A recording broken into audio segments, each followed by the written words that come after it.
Welcome to the Business Blast podcast. I'm your host, Tyler Wagner. This episode is brought to you by Authors Unite. Authors Unite provides you with all the resources you need to become a successful author. You can learn more about Authors Unite and join the free community at authorsunite.com. Now, let's jump into the episode.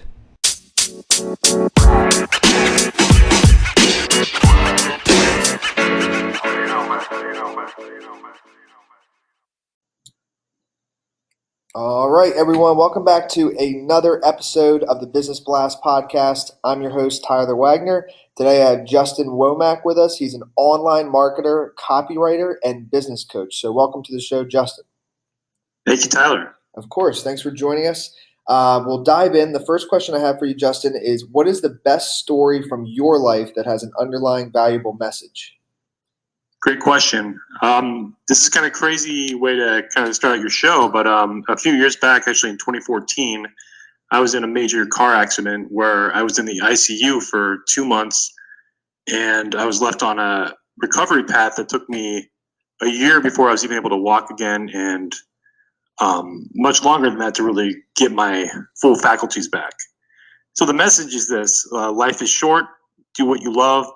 And act quickly, act now, because if you're waiting for life to kind of present perfect opportunities, they never really come. Mm-hmm. So just a quick point, since that accident, I have started my own business.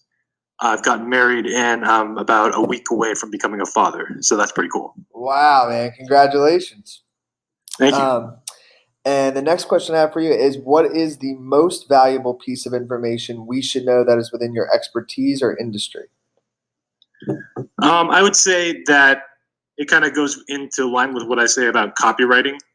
And in copywriting, we have a saying that says, you seduce the heart with emotion, and then you convince the head with logic. So I think that's a really strong piece of advice for any business, because whether you're writing copy or you're speaking from the stage, it all kind of has the same influence tactics. And what's your best piece of overall business advice? So not necessarily industry specific. Persistence. When I went out on my own, things started slow, but I kept doing the right daily actions over and over. And it's kind of like if you're going to the gym or something like that. If you do the right actions every single day, eventually the results start compounding and actually show up in your life. So business is the same way. If you're not doing the work, don't expect a year from now to wake up with anything different than you have right now. And if you could give your younger self one piece of advice, what would that be? It would be to not put as much emphasis into the public education system. I think I was too good of a student back then, and I think the public education system is more bred to breed employees rather than entrepreneurs. So I would have told myself to read more business books, consume more alternative education, start my own business a lot younger than I did, instead of going into corporate America to begin with. So ideally, I would have probably started my business at like 15, 16 years old if I knew that I could and I knew it was possible. And in your opinion, what is the key to happiness? Time freedom and patience. So for me, I used to work in corporate America. I have to have some control over my schedule to be happy. And I use this example, like when I used to work my old job, it's like if I ever wanted to get an oil change, I had to go plan something, or I had to find a place that was open on Saturdays, because I could never get out of the office between the hours of 8 and 6 p.m., if not longer than that. So, I need to be able to do what I want to do when I want to do it. And then patience also. If we're not able to exercise patience, I think that can create anger, frustration, certain emotions that don't serve us moving forward. And what's the best book that you've read, and what was the number one thing you learned from that?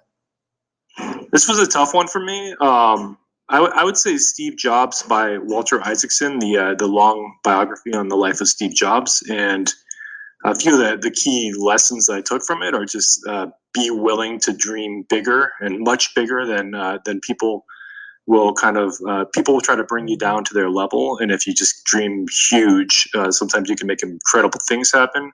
And then the other thing was Steve Jobs was a man that focused on the consumer really well, and he focused on making things simple. Like, he took the computer industry to the everyday consumer, which was something that should have been done a long time ago, but he was the one with the foresight to see it. So those are my two takeaways. And what is your favorite quote and why? Favorite quote? if you always do what you've always done, you'll always get what you've always got. I really love that quote. I'm not even sure. I actually looked it up before this interview to see who actually originally said it, and it's credited to a bunch of different people. They don't know exactly who even originally said it, but it's a great quote. I think it speaks volumes that if you're not willing to get uncomfortable, you're going to produce stagnancy, and you're not going to be able to go forward in life or in your business. Thank you so much for coming on, man. The last question I have for you before we let you go is, where's the best place for people to find you online? They can find me online on my website. So you can go to, it's coachingbizmastery.com. So it's coaching, B-I-Z, like zebra, mastery.com. I also have a LinkedIn digital course. So they can go to linkedinmasterycourse.com. So those are the two places they can connect with me online, or they can find me on LinkedIn too. Perfect. Thanks again for coming on, man. We appreciate it. Thank you, Tyler.